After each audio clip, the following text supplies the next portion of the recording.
Assalamualaikum warahmatullahi wabarakatuh. Salam sejahtera untuk kita semua. Perkenalkan, nama saya Legenda Pramasyono Pratama, SST MSCeng. Saya adalah dosen pengampu dari mata kuliah pengukuran besaran listrik semester 2 dan 3 SKS, Program Studi Teknik Elektro Universitas Global Jakarta. Model pembelajaran yang saya terapkan adalah 21st Century Learning dengan spesifik model Problem Based Learning. Metode atau strategi pembelajaran yang saya gunakan adalah delivery, interaction, and assessment. Pada kesempatan yang berbahagia ini, saya bermaksud untuk mempersembahkan video yang ditujukan untuk memenuhi syarat spesifikasi dosen SMART tahun 2025.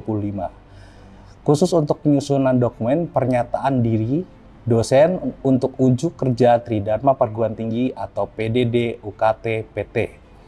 Dalam video ini saya akan jelaskan adalah aspek dari pengajaran. Mata kuliah ini mengajak mahasiswa untuk memahami dasar-dasar dalam pengukuran besaran listrik, mulai dari satuan, standar pengukuran, hingga cara kerja alat-alat ukur sederhana yang sering digunakan di dunia kelistrikan. Mahasiswa juga akan belajar bagaimana cara membaca hasil pengukuran dengan cermat serta mengenali kemungkinan adanya kesalahan yang muncul selama proses pengamatan. Hal ini sangat penting agar hasil pengukuran bisa dipahami dan dianalisis dengan lebih akurat. Selain itu, kita akan membahas tentang prinsip kerja alat ukur seperti alat ukur analog, digital, juga osiloskop. Mahasiswa akan mempelajari cara mengukur arus tegangan dan daya listrik baik arus arah atau DC maupun arus bolak-balik atau AC melalui berbagai praktik sederhana di laboratorium.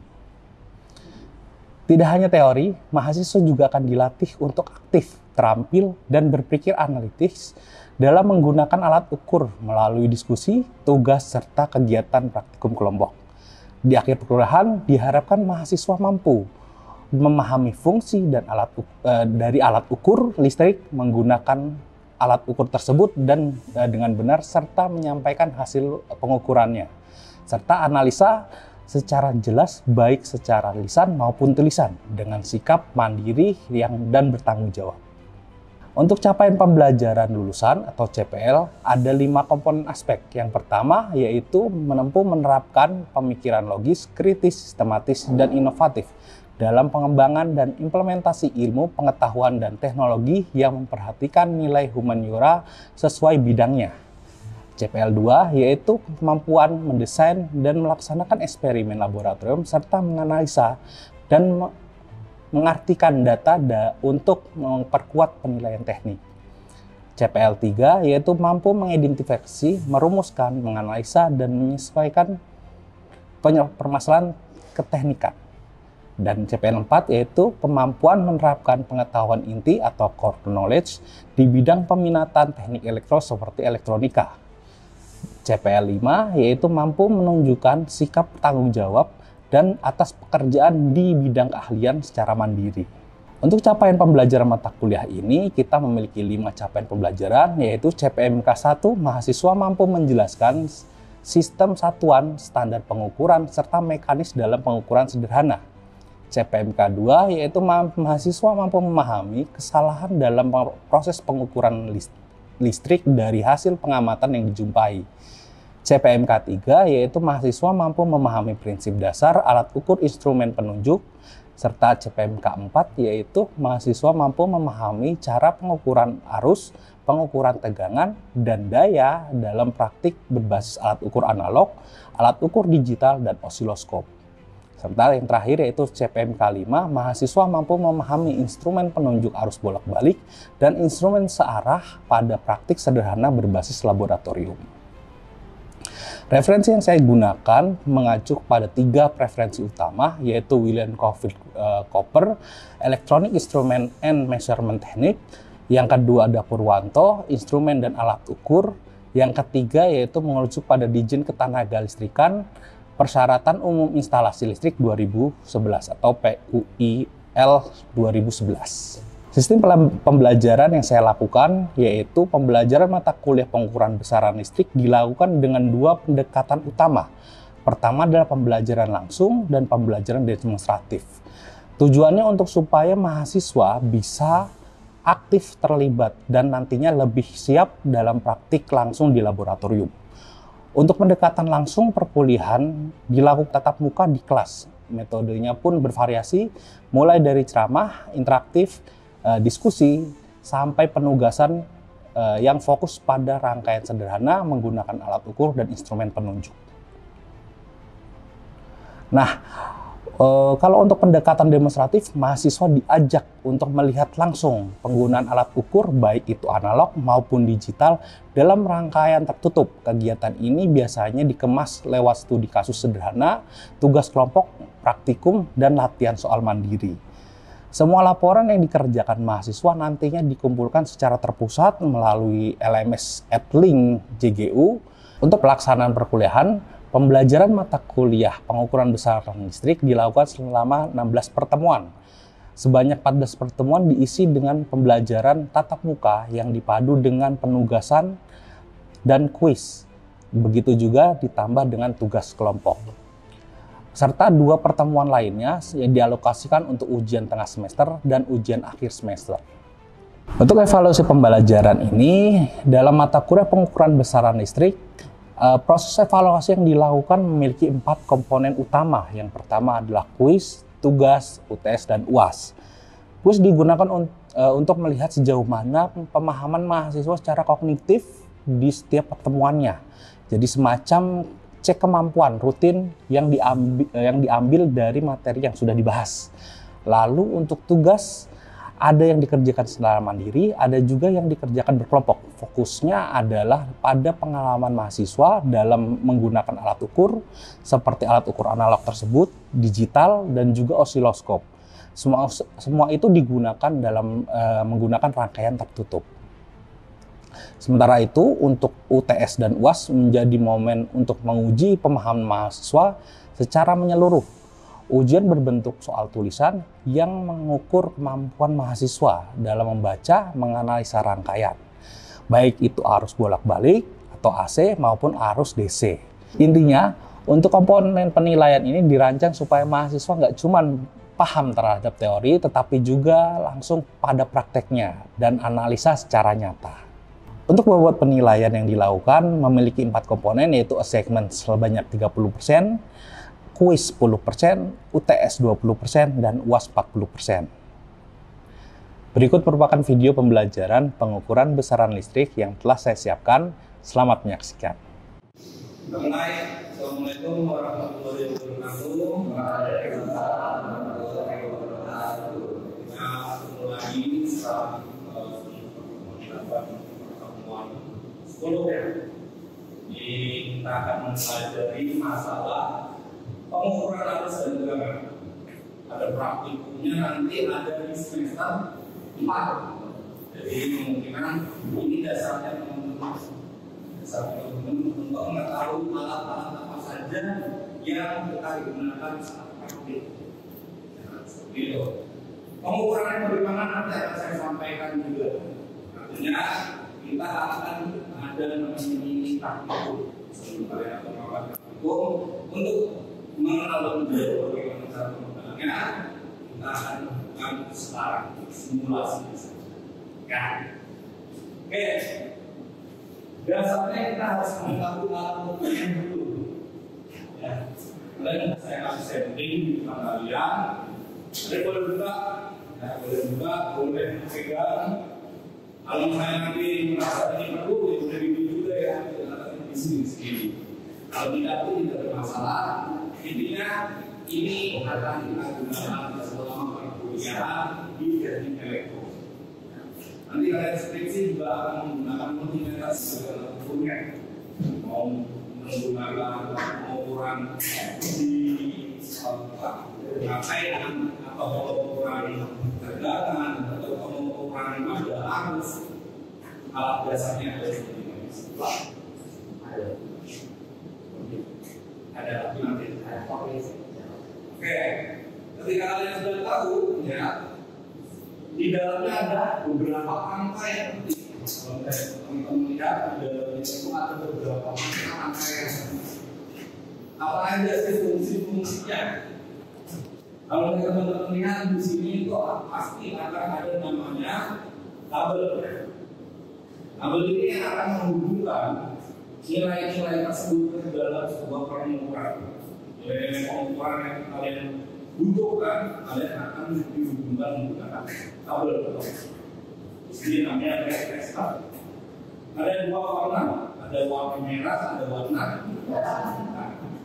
biasakan.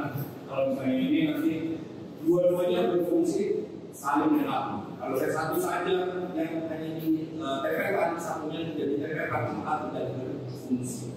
Kalau dua-duanya menjadi TPK, maka alat itu baru berfungsi.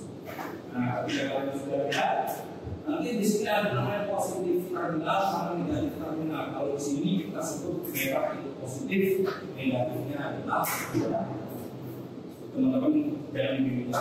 Kalau untuk masalah atau dan sebagainya, kalau DC dia hanya negatif dan positif, tidak akan bersalah. Kecuali kalian salah meletakkannya.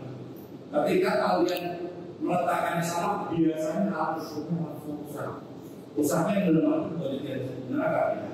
Bisa dibenarkan mungkin siftingnya ada yang putus. Ketika siftingnya itu harus diganti dulu, baru kita gunakan. Nah itu hati-hati.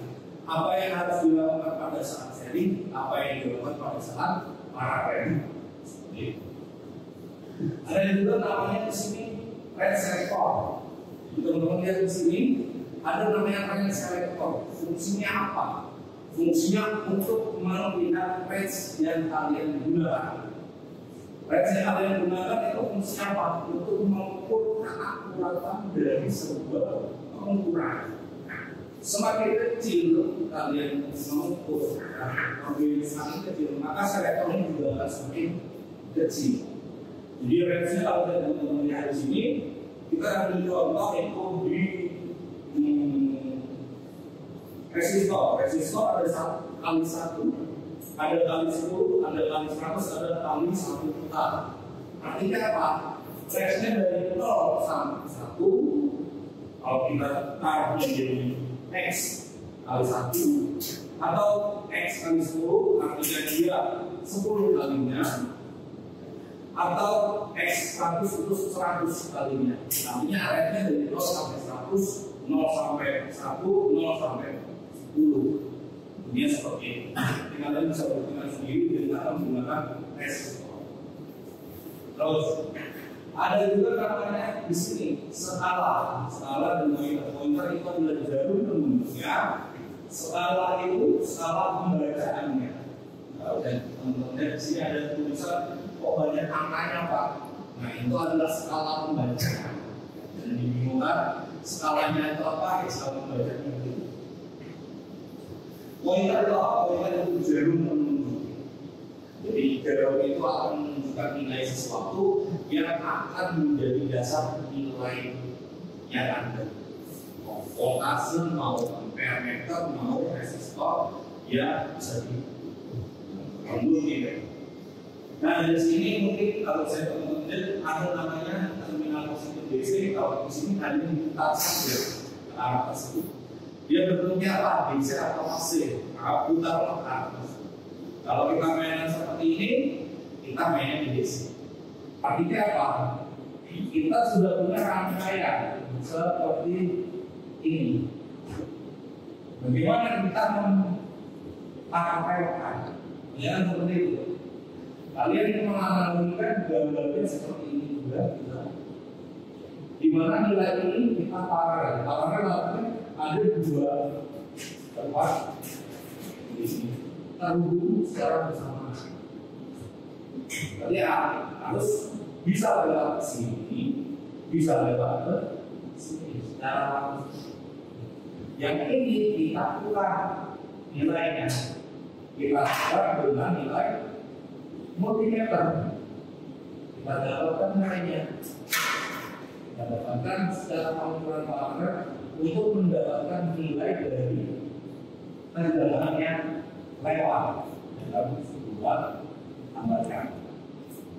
Kita sudah memparameter nilainya ada dua yang diukur. Pertama dia lewat coba, kedua dia lewat tes. Nilainya seharusnya ini dan ini adalah sama. Kenapa? Karena perbandingannya menunjukkan R1 sama dengan R. Nah, posisinya seperti ini. Cara mengukur ketegangan di mana komponen atau rangkaian di antara dua titik yang akan diukur ketegangannya harus dihubungkan paralel dengan alat voltmeter. Kita posisikannya seperti itu. Lalu kalau misalnya kita tambahkan bagaimana Pak? Ya sama seperti ini. Sudah tambahan. Kita mengukur satu yang ini, satu yang ini. Berarti kita paralelkan juga yang ada di atas. Kalau saya bingung ya tadi, teman boleh untuk nanti dikaji dulu baru kemudian mana sih yang disebut paralel, teman boleh pakai alat dulu seperti ini. Ya, tapi nanti tidak di bagian masuknya. Ketika kita ngomongin ini berarti kita ambil sama. Berarti di sini paham juga positif negatif, di sini positif negatif. Kalau misalnya ada 20 mm kita bisa langsung mengukur secara langsung. Tapi kalau nggak bisa 1% ukur V yang ada di sini, ada waktu berapa, ukur V yang ada di sini. Harusnya pertambahan dari V yang ada di satu sama V yang ada di dua adalah sama dengan V total atau V sumber. Sumbernya 5, berarti V yang ada di sini berapa, yang ada di sini berapa. Ketika dijumlah, nilainya harus itu. Kalau misalnya V yang tidak sama dengan 5, itu berarti ada kesalahan dalam. Tapi kalau misalnya masuk dalam reaksinya Pak, bagaimana? Misalnya 4,998 tambahkan, jadi berarti termasuk dalam toleransi. Kita akan bahas sedikit di mana pengukuran voltase yang disampaikan adalah 3 volt. Yang kita punya kalibrasinya adalah 50 kali. Lalu skala yang digunakan berapa? Kalian boleh menggunakan skala apapun. Di sini ada 3 skala. Ada skala 10, skala 50, dan skala 250. Saya mau pakai yang skala 54. Kita tulis di sini. Skalanya 50. Skalanya 50. Berarti nilai yang saya harus tentukan pengukuran yang berapa? Pengukuran. Artinya kita punya rumus V sama dengan nilai pengukuran dibagi skala dikali kalibrasi. Kita sudah punya nilai V, tapi ini kita punya skalanya, kita punya kalibrasi. Berarti nilai V-nya bagaimana pembacaannya? Kita dapat V nilai peringkat dikali nilai skalanya dibagi nilai kalibrasi. Berarti nilainya sama dengan 3 dikali 50 dibagi 50. Bisa saling korek. Pasti nilainya di angka 2. Kita pastikan secara langsung. Oke, 3 dan sudah. Ini sudah pembacanya. Kalian bisa itu satu jarum ini menunjukkan angka 1, 2. Ini adalah 3 volt. Kita sudah setting di sini dengan 3. Seperti itu cara pengukuran untuk kalau di sini kita menggunakan power supply. Oke, lanjut ke teknik pemakaian ohmmeter. Tadi sudah saya singgung di awal kalau saya pemakaian ohmmeter, di mana tiap kali memakai ohmmeter pastikan produknya itu disetting ke 0 atau 0 ohm. 0 ohm itu ada di paling kiri. Jadi ada di paling kiri. Ketika kalian sudah men-setting, ya maka nilainya tidak akan benar. Kalian bisa men-settingnya ketika kalian sudah menemukan knob. Tadi kita sudah menemukan knob, kalian lakukan pengukuran. Kita sudah melakukan pengukuran nilainya apakah sudah pas 0 atau belum. Ketika belum pas 0, maka proses harus kita sertifikat. Dikalibrasi ya Pak? Dikalibrasikan. Jika sudah, maka lakukan pengukuran. Ketika tidak dapat, kalian naikkan kalibrasinya. Ketika sudah, periksa kembali apakah sudah sesuai dengan 0 ohm atau belum. Ketika belum, pastikan kembali. Saya ini belum, saya utamakan. Ketika sudah, saya dapat. Seperti itu terus sampai kalian langsung menggunakan analog ya. Kalau menggunakan digital itu lebih otomatis, tidak ada pengukuran 0 ohm. Tapi dasarnya adalah analog. Seperti itu.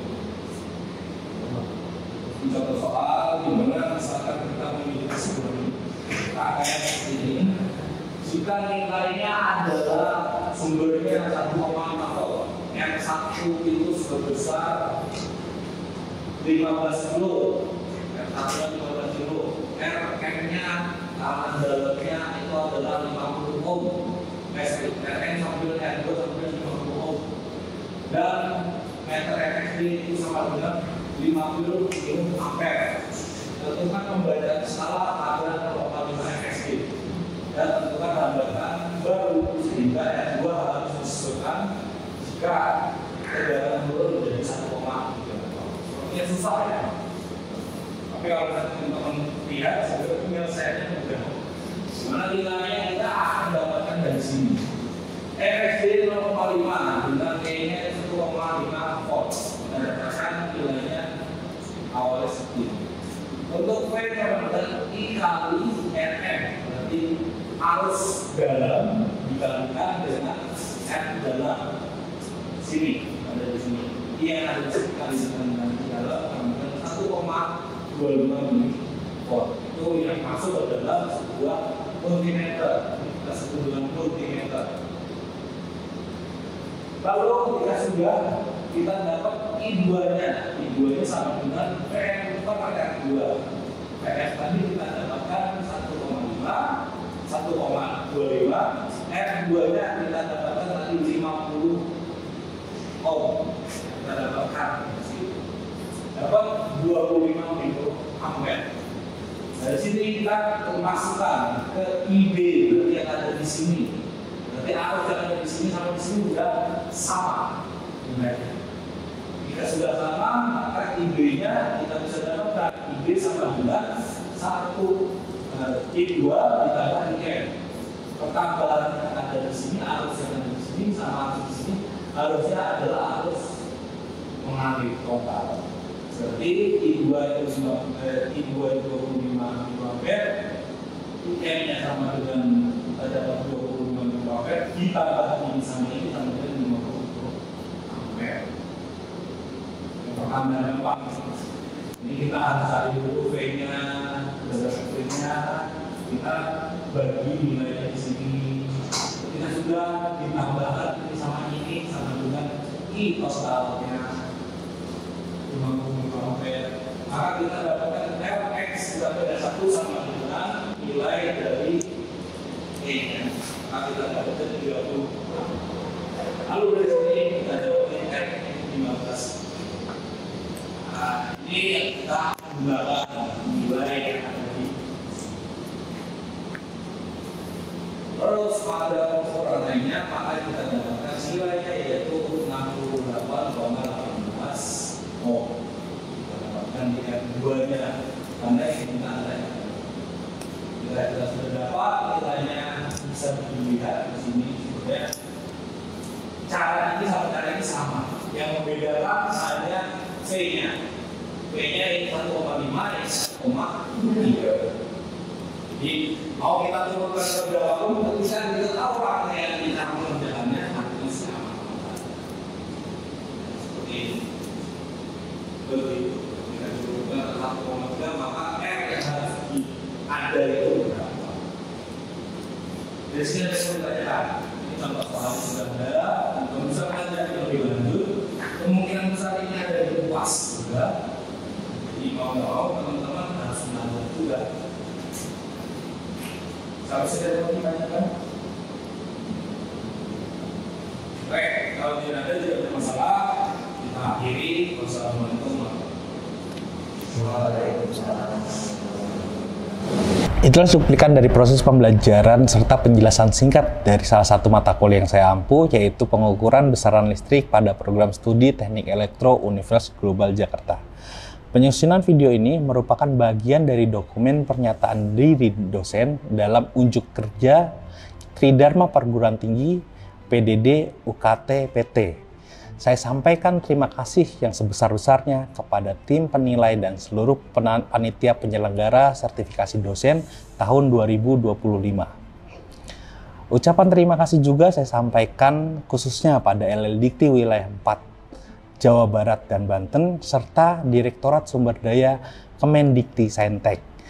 Yang tak kalah penting, saya juga mengucapkan terima kasih kepada Universitas Global Jakarta beserta seluruh sivitas akademika, mulai dari rektor, wakil rektor, jajaran pimpinan, para dosen, dan rekan sejawat, hingga mahasiswi dan mahasiswa yang saya cintai.